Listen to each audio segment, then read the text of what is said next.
Welcome to the Good Enough Lap Guide in the BMW M2 at Circuito De Navarra, your lap guide to move up through the splits. The purpose of this lap guide is to give you guys a foundation that you can build on top of. If you can get within a second to a second and a half of this lap time, you're going to be able to win lower split races, move your way up through the lower splits, get to the top split. Then if you can get that time to under 1 second, you're going to be mid-pack with a chance to win the race in the top split.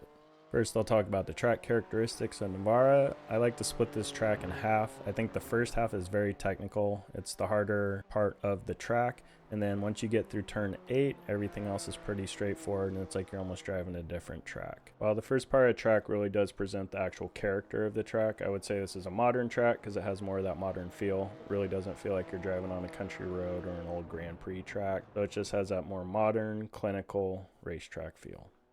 Next, I want to talk about the car characteristics of the BMW M2. It understeers on entry and middle, so if you overdrive entry, you're just going to push out wide. You need to be really patient with this car, wait for it to rotate through the middle, but the great part is once you get through the middle and you start getting on throttle again, the car picks up oversteer, so that's a lot of fun.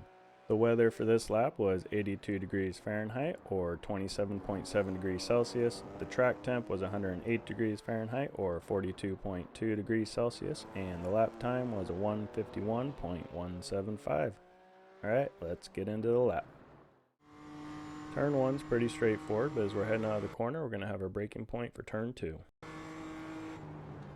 For turn 2, it'll be a middle apex, don't touch the inside curb.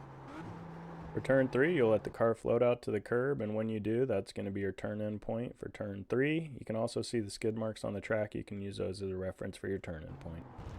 It's going to be a late apex for the corner. I did miss the apex by about a foot or two, so if you can get those right side tires on that first curb, that is ideal. For turn 4, depending on your line, you may need to crack the throttle just a little bit or the rear end's going to step out on you. There are no obvious braking references for turn 5, but it's about 30 feet before the curb starts on the right. As we're heading through the corner, it's going to be a middle late apex. Again, I just barely missed this apex. I would have liked to get the curb just a little bit later than when I did. For turn 6, again, we don't have an obvious braking reference. This is one you're going to get by feel, but it's pretty much as you're starting to straighten out the wheel, that's when you're going to get back on the brakes for turn 6. And then it'll be a late apex for the corner. This is one of those corners you're going to need to exercise a lot of patience because you really want to wrap the car around the end of the corner so you can get a good line going into 7 and you don't push too wide into 7. As we're going through 7, there is a sweet spot here. You want to be as close to the red and white curb as possible without actually touching it. The car is really locked in there. If you get on the curb, it starts to unsettle the car and kick the rear end out. Turn 8, it's going to be another braking by feel and reps, but the idea is once you float out to the curb, that's when you should start your braking. For your turn in, your goal is to get your driver's side tires to go over that third to last red square on the curb there. You'll need some more patience here because you're going to want a late apex for the corner so you can get the best run on the back straight.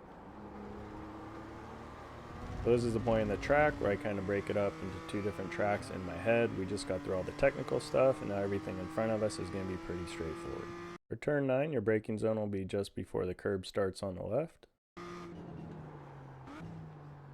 It'll be a middle late apex for the corner. You can cut the curb here a little bit. For turn 10, it's going to be a late apex. You may need to crack the throttle a little bit because the car does want to get out on you when you get on the curb, but you need to get on the curb so you have a good line going into turn 11. Your braking point for turn 11 is going to be the midway point between the 2 curbs on the right. It's going to be a late apex for the corner, and you want to delay your turn as much as you can with still being able to hit your apex so you have a good line coming off the corner. For turn 12, you're going to brake just before the white part of the curb ends on the right. And then it'll be a middle apex for the corner. Make sure you stay in 3rd gear.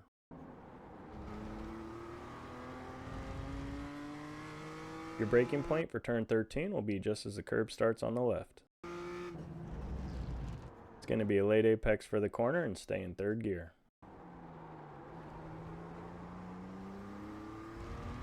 Turn 14 can be a bit tricky because the rear end does want to step out on you, so you may need to crack the throttle a little bit to keep that under control. It'll be a middle apex for the corner, but you can cut pretty good here on the inside before you get a 1X. Your braking zone for turn 15 is going to be just before the red and white barrier starts on your left. It's going to be a middle late apex for the corner. I did get a little too far over the curb here, and you'll see it'll bounce the car, so don't go quite as far over the curb as I did. You need to be really patient with this corner because it kind of feels like it's a 90-degree corner, but it's a 135-degree corner, so you need to be really patient, stay in third gear, and then you'll get a good line out of the corner, and hopefully you can make a pass down the front stretch. And that's your good enough lap guide in the BMW M2 at Circuito De Navarra. If you guys found this video useful, hit that thumbs up button. I'd really appreciate it. I'm doing these videos every week, so hit that subscribe button to catch the next one. Take care.